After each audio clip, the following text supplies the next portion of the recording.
build too many walls and not enough bridges. Nowadays, this has become a matter of fact, especially when it comes to immigration. Nico, our next speaker, is going to show us why we should open our minds instead of drawing red lines. Let's please welcome Nico.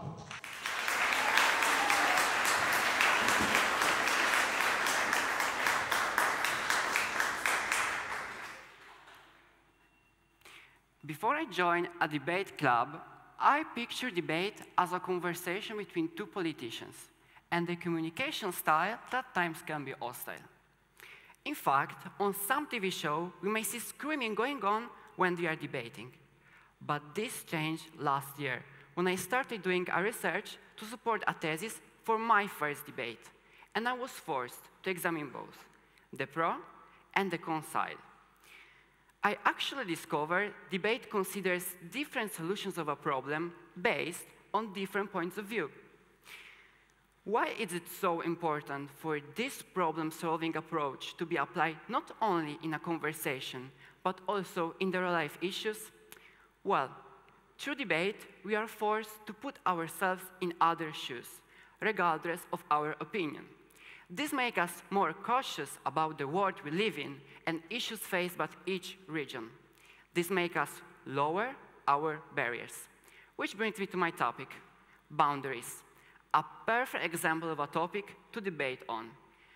The word border is centrally a key and recurrent of the contemporary debate, and in general, in minds of each of us.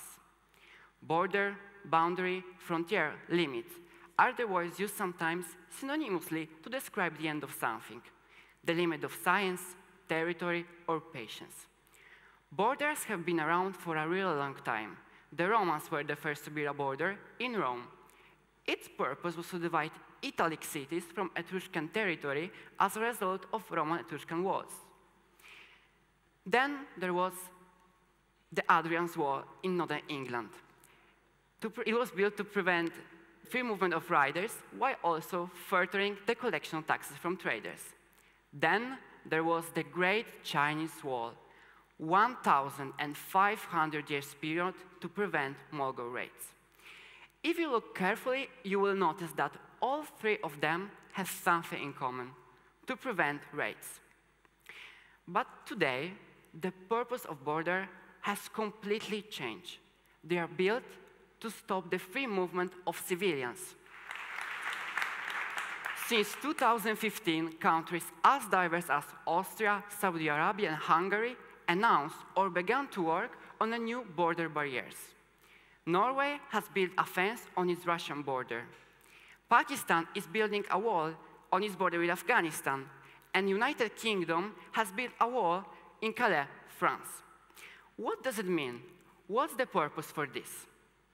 Borders demonstrate that politicians are doing something to address the perceived threats brought about by migrants, maybe economic. Economic in the form of workers taking jobs and revenue from the citizens, and cultural in the sense that migrants with different traditions, customs, and languages that may not match with the local culture.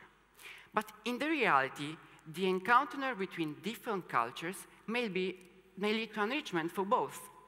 In fact, migrants are an important workforce and they support the economy by paying taxes and contributions. Furthermore, migrants' traditions, customs, and languages may be an important lesson for us, others, as diversity is the synonym of richness. Recently, Theresa May said that people who consider themselves citizens of the world are the citizens of nowhere. Leonardo da Vinci, Gandhi, and Einstein were the citizens of the world. So where does this put them? I'm a migrant too. I was born in Poland, and I moved to Italy in 2013 when I was 13. I fit in like a glove in both places, Italy and Poland. So which country I am the citizen of, Italy or Poland? I actually often wonder what my life would have been like if I had stayed in Poland, if I had not had the option to move to a country that offers me more opportunities.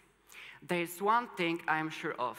I will not have had the opportunity I've had to improve my education, to learn a new language, and to live new experiences.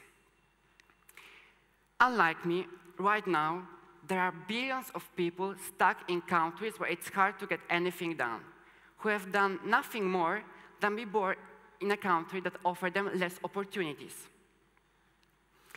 There are lots of people also who are unable to leave their countries because the governments not allow them to do so, or other countries will not welcome them. I was lucky because I did not find the world before me, and I was able to embrace a new life. Borders apparently are symbols of safety, but in reality, they weigh us down. Theresa May, who said the citizens of the world are the citizens of nowhere, did not understand in which world we live in, because believing that we cannot be citizens of the world will lose us to the world. The openness is the only thing that makes us safe, because it allows us to run to a safety. And for sure, borders will not fix our global problems. People will continue to search better life conditions at the cost of endangering their lives. And this is the real cost of borders. Thank you.